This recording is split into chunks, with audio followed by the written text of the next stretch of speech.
A burglar scaled the wall of Malik bin Danar's house one night and easily managed to get inside.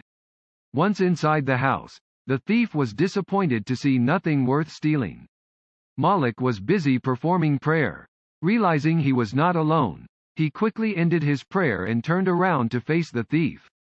Without showing any signs of shock or scare, Malik calmly extended greetings of peace and said, "My brother, may Allah forgive you.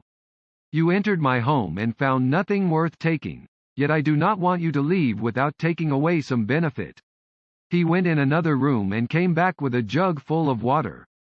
He looked into the eyes of the burglar and said, "Make ablution and perform 2 units of prayer, for if you do so, you will leave my home with a greater treasure than you had initially sought." Humbled by Malik's manners and words, the thief said, "Yes, that is a generous offer indeed." After making ablution and performing 2 units of prayer, the burglar said, "O Malik, would you mind if I stayed for a while, for I want to stay to perform 2 more units of prayer?" Malik said, "Stay for whatever amount of prayer Allah decrees for you to perform now." The thief ended up spending the entire night at Malik's house. He continued to pray until morning. Then Malik said, "Leave now and be good."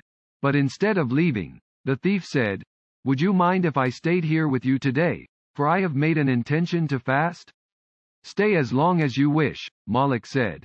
The burglar ended up staying for a number of days, praying during the late hours of each night and fasting in the day.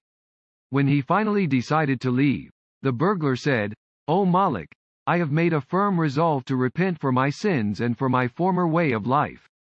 Malik said, "That is in the hand of Allah." The man did mend his ways and began to lead a life of righteousness and obedience to Allah.